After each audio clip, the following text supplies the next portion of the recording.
Hey guys, we're on chapter 21 today, which is called Goodbye Violet. Last week when we were reading chapter 20, Mr. Wonka was showing the kids the most fabulous gum ever, so that's where we are. This gum, Mr. Wonka went on, is my latest, my greatest, my most fascinating invention. It's a chewing gum meal. It's that tiny little strip of gum lying there. It's a whole 3-course dinner all by itself. What sort of nonsense is this? Said one of the fathers.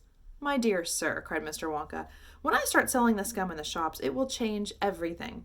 It will be the end of all kitchens and all cooking. There will be no more marketing to do, no more buying of meat and groceries. There'll be no knives and forks at mealtimes, no plates, no washing up, no garbage, no mess.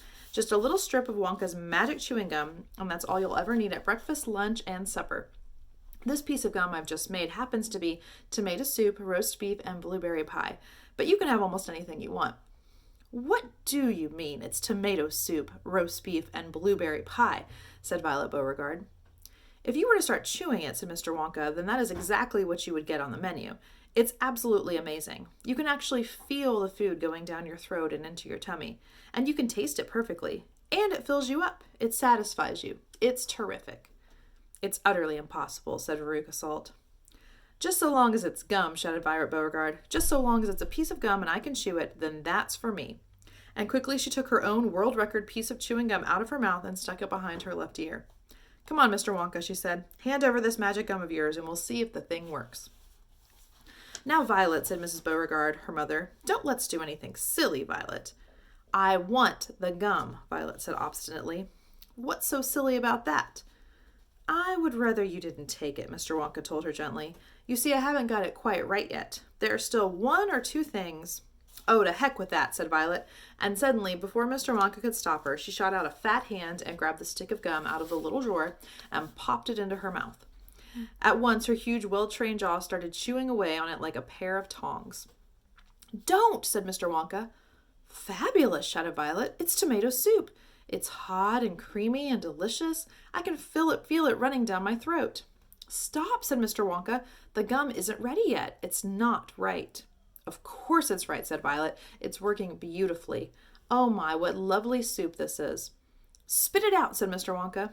It's changing, shouted Violet, chewing and grinning both at the same time. The second course is coming up. It's roast beef. It's tender and juicy. Oh boy, what a flavor. The baked potato is marvelous, too. It's got a crispy skin, and it's filled with butter inside. But how interesting, Violet, said Mrs. Beauregard. You are a clever girl. Keep chewing, kiddo, said Mr. Beauregard. Keep right on chewing, baby. This is a great day for the Beauregards. Our little girl is the first person in the world to have a chewing gum meal. Everybody was watching Violet Beauregard as she stood chewing this extraordinary gum.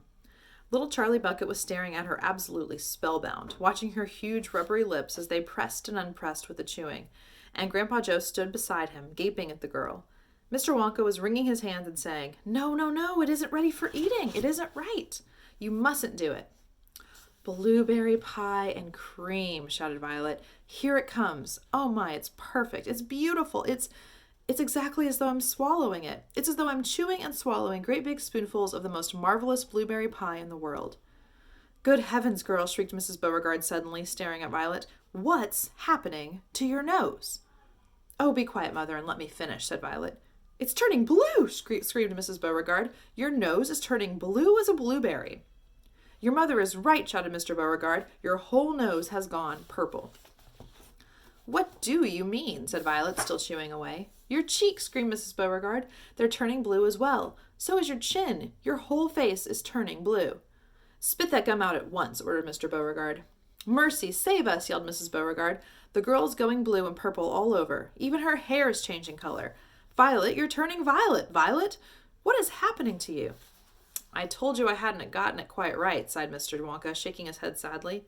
I'll say you haven't, cried Mrs. Beauregard. Just look at the girl now. Everybody was staring at Violet, and what a terrible sight she was. Her face and hands and legs and neck, in fact the skin all over her body, as well as her great big mop of curly hair, had turned a brilliant purplish blue, the color of blueberry juice. It always goes wrong when we come to the dessert, sighed Mr. Wonka. It's the blueberry pie that does it, but I'll get it right one day. You wait and see. Violet, screamed Mrs. Beauregard, you're swelling up. I feel sick, Violet said. You're swelling up. screamed Mrs. Beauregard again. I feel most peculiar, gasped Violet. I'm not surprised, said Mr. Beauregard. Great heavens, girl, screeched Mrs. Beauregard. You're blowing up like a balloon. Like a blueberry, said Mr. Wonka. Call a doctor, shouted Mr. Beauregard. Prick her with a pin, said one of the other fathers. Save her, cried Mrs. Beauregard, wringing her hands. But there was no saving her now.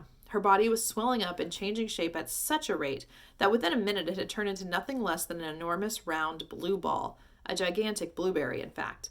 And all that remained of Violet Beauregard herself was a tiny pair of legs and a tiny pair of arms sticking out of the great round fruit and a little head on top. It always happens like that, said Mr. Wonka. I've tried it 20 times in the testing room on 20 Oompa Loompas, and every one of them finished up as a blueberry.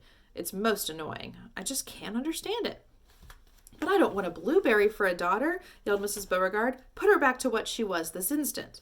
Mr. Wonka clicked his fingers, and 10 Oompa Loompas appeared immediately at his side. Roll Miss Beauregard into the boat, he said to them, and take her along to the juicing room at once.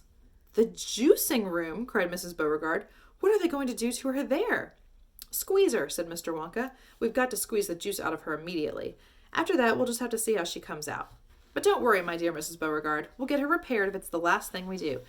I am sorry about it all. I really am. Already the 10 Oompa Loompas were rolling the enormous blueberry across the floor of the inventing room toward the door that led to the chocolate river where the boat was waiting. Mr. and Mrs. Beauregard hurried after them. The rest of the party, including little Charlie Bucket and Grandpa Joe, stood absolutely still and watched them go. You can see a picture of them rolling Violet away. Listen, whispered Charlie. Listen, Grandpa. The Oompa Loompas in the boat outside are starting to sing. The voices, 100 of them singing together, came loud and clear into the room. Dear friends, we surely all agree there's almost nothing worse to see than some repulsive little bum who's always chewing gum. It's very near as bad as those who sit around and pick the nose. So please believe us when we say that chewing gum will never pay. The sticky habit's bound to send the chewer to a sticky end. Did any of you ever know a person called Miss Bigelow? This dreadful woman saw no wrong in chewing all day long. She chewed while bathing in the tub. She chewed while dancing at her club. She chewed in church and on the bus. It really was quite ludicrous. And when she couldn't find her gum, she'd chew up the linoleum, or anything that happened near, a pair of boots, the postman's ear, or other people's underclothes, and once she chewed her boyfriend's nose. She went on chewing till at last her chewing muscles grew so vast that from her face her giant chin stuck out just like a violin. For years and years she chewed away, consuming 50 packs a day, until one summer's eve, alas, a horrid business came to pass. Miss Bigelow went late to bed. For half an hour she lay and read, chewing and chewing all the while, like some great clockwork crocodile. At last she put her gum away upon a special little tray, and settled back and went to sleep. She managed this by counting sheep. But now how strange, although she slept, those massive jaws of hers still kept on chewing through the night, even with nothing there to bite. They were, you see, in such a groove, they positively had to move, and very grim it was to hear, in pitchy darkness, loud and clear, this sleeping woman's great big trap opening and shutting, snap, snap, snap, faster and faster, chop, chop, chop. The noise went on, it wouldn't stop, until at last her jaws decided to pause and open extra wide, and with the most tremendous chew, they bit the lady's tongue in two. Thereafter, just from chewing gum, Miss Bigelow was always dumb, and spent her life shut up in some disgusting sanatorium. And that is why we'll try so hard to save Miss Violet Beauregard from suffering an equal fate. She's still quite young, it's not too late. Provided she survives the cure. We hope she does. We can't be sure. All right, guys, have a good day. I will read chapter 22 tomorrow, Along the Corridor.